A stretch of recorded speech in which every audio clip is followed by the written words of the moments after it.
Arsenal 3, Tottenham 1.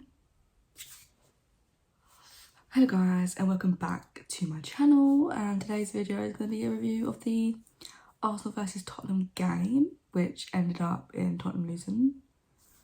And yeah, we're just going to get straight into it. So it has been, what's day, Monday, 2 days since that game, and I was going to film this yesterday, but I decided not to because I don't want to rant, do you know what I mean? Like, I don't want to sit here and rant because that's not going to do anything. I'm not looking forward to this because, one, it's against our arch rivals Arsenal, and freaking I hate Arsenal like so much, like, you know what I mean?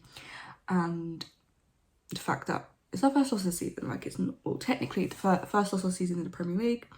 Other than that, we did lose against Sporting, which you would have seen my review for that. Arsenal had most possession, to be expected, the way Tottenham play. We were quite solid. And then of course, it had to be freaking Partey who scores a good goal against us, and criticised the space that the midfield gave him.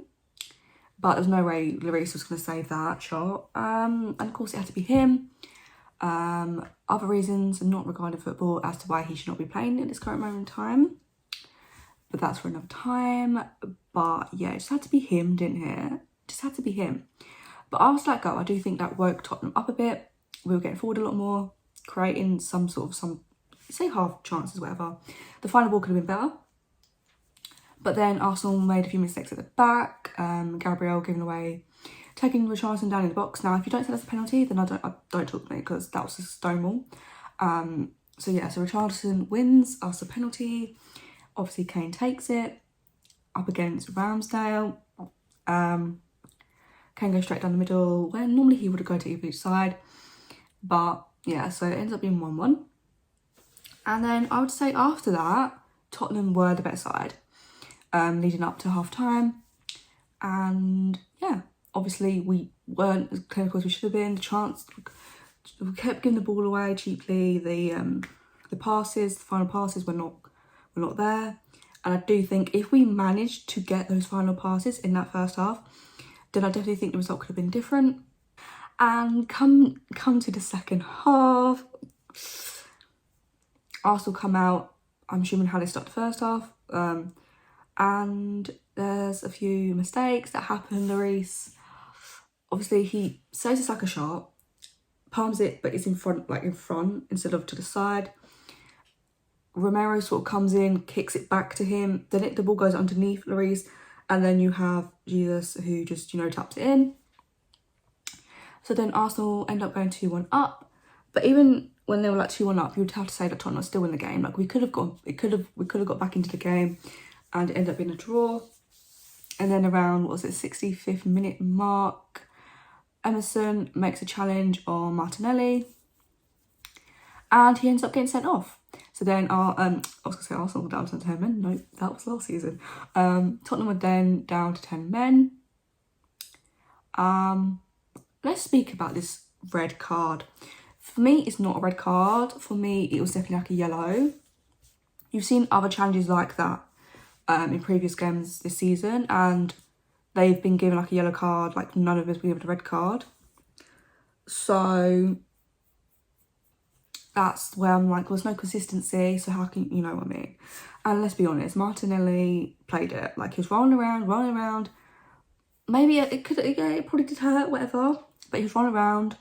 And then as soon as, Emerson gets sent off, he's back up again, like shock, horror. But yeah, the way the commentators were talking was like he shot him or something. Yeah, he was like his ankle, whatever, but for me, that's a yellow card. And yeah, whether you think it's whatever card it is, people are going to be like, well, you shouldn't have made that challenge in the first place. Like, to be honest, I don't blame him for making that challenge. Do you know what? About this derby, it did not feel like a derby. Yeah, there was a sending off, but like, it just didn't feel like a derby. Do you know what I mean? It wasn't as feisty as it like normally would be. And I like derbies where you're getting really into like the players, and it's just more like a fight, but there just wasn't that. it's more like tactical rather than just being, you know, the emotion of the derby and it taking over. And then after we went down to 10 men, it wasn't long until Arsenal got the third. Obviously before that, Conte did want to make changes, but he couldn't make the changes before we went 3-1 down. So then I think he brought on like 4 players at once, and we went very more defensive, and that makes sense considering we don't, you know what I mean? Like if we tried to get back into the game, then the scoreline could have got worse. And also you want to save players because we have such a congested schedule up until like the World Cup, so it's important that players stay fit and we don't risk like injuries and stuff. So yeah, so Conte made a lot of defensive changes, and you know, we weren't really tested that much after that. Pretty much it was boring, like the final like 20-25 minutes were like, you know. So we ended up losing 3-1, which is the same as last season. Obviously at the time it was like really frustrating, really annoying, mostly because it's Arsenal, and they're so cocky and they're so like insufferable, do you know what I mean? And it's the fact they'll keep singing at the top of the league, I'm just like, that's just embarrassing. Like it is. After 8 games and all, and yeah. I would say Arsenal did deserve to win. I'll just say that, yeah, they did. Tottenham, if they were more clinical in the first half and the final pass and whatever was more accurate, then I do think the scoreline would have been different. I do think we could have won. And if we carried on how we ended the first half, then I do think it could have even been a draw. I would have taken a draw. But yeah, I mean, I was expecting us to lose because we don't win at the Emirates. The last time we won there was like 2010 in the Prem, so it's like, well, not likely to happen. I was hopeful, and I do think things could have been a little bit different. Speaking about the formation, I'm going to be honest, the formation was working. It was in the first half. And then, well, in the second half, like, it's 3 minutes in and then we concede a goal. Do you know what I mean? So, but then we were still in the game. So it's like, you can't blame Conte for the formation when technically it was working. And people might say, oh, if we played in midfield of 3 in the midfield or whatever, we would have won. But I don't know. I disagree with that. Now, let's talk at that. We can't lose a game and then not be a massive overreaction on social media. Like, you just can't, because there's always going to be that, oh, we're going to finish mid-table, oh, Conte, he's not good enough, oh, Conte's doing this, Conte's doing that, he's making a bad decision, he's too stubborn, he needs to be doing this, all our players are rubbish. Like, there's always that side of things. And that is why I've decided from now on, whenever there's like a poor result from Spurs, I'm just going to avoid Twitter for a few days. I've got to. I'm going to try to. I mean, I've succeeded twice, so I think I can do it. And yeah, it's just like this massive overreaction about, I don't even know. Like, it's our first loss in 8 games in the Premier League. Yeah, we lost to Sporting. But we haven't lost that often. And you can talk about, oh, the way we play, the style of play, whatever. But if it's getting you results, isn't that the most important thing? Because yes, under Pochettino, we did play like this attacking, entertaining type football, but we didn't win anything. Do you know what? Like, we didn't win. And even when we played badly, we didn't win those games. But now with Conte, we played badly and we can still win. Isn't that an improvement from what we had under Poch? Yeah, the football's not the same. Like, it's not going to be the same. Like, we know with Conte, this is the type of football he plays. Like the counter-attacking football. And it's just if Emerson could cross the ball, if our players could, you know, be more accurate at the passing, find a pass and whatever, keep control, then yeah, the system would work. So I do think it's just the players that we have, it's just not quite right there yet. And I do think, well, Emerson's going to miss the next 3 games through the red card. And I do want to see Spence given a chance, but I do think he's going to go for Doherty, which you know, it is what it is. But I do want to see Spence given a chance because I do think he deserves one. And I don't see why he would have, like, he shouldn't be sitting on the bench or not even sitting on the bench, like at home, whatever. And another thing with the overreaction is about Lloris and how he should lose the captaincy. Like, I don't understand that sort of point of view that he should lose it. He's saved us more times than he's cost us. And all this big talk of, oh, he always costs us in big games. I can't think of many big games that he's cost us in. Like, let's go finals, right? Champions League final. Did he cost us? No.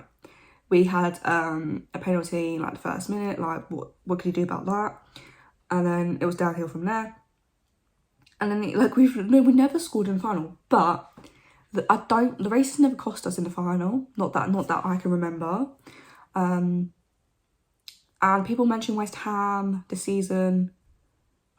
Yeah, because he cost the throw in, but let's be honest, he did not cause the after effects of that because the player switched off. And you know, if the players switch off, what can Lloris do? If you can think of any other games, big games that Lloris has cost us in, let me know because I can't think of any. And to get top 4 last season, did Lloris cost us? Do you know? Yeah, so I do think there's a massive overreaction. And yeah, it's not great. Like, it's not great that he made that sort of error in a London derby. But I do think all the players need to shield some responsibility. And, you know, it wasn't just like one individual sort of that cost us. I mean, you could say the red card when I don't even think it was a red card. But to start with, I think it was just a whole team performance. And to be honest, even though it was the same scoreline, I do think we performed better than we did last season. And yeah, we had Nuno, but yeah. Anyways, so that is my kind of review of the Arsenal game. I don't really want to sit here and talk about it too much because it's over and done with. And we move on to a Champions League game tomorrow. Against Frankfurt, which there will be a live watch along for. So I'm looking forward to that. And hopefully we can bounce back with a win. And then we also do a play Brighton on Saturday. Another live watch along will be coming for that. That's going to be an interesting game. And yeah, I'm hoping Kulu will be back soon. Because we definitely missed him. And I'm hoping, yeah. Let me know down below your thoughts. And I will see you guys tomorrow. And I thank you guys for watching, and there will be more reviews coming. At the moment, they always seem to be when we've lost, so I don't know why that is. But yeah, and I will see you guys with a brand new video very, very soon. Well, tomorrow if you can't live watch along, but I don't know, I love sit down video. Maybe it'll be a review to tomorrow's game. And hopefully it's talk about 3 points, because I missed that. Bye guys.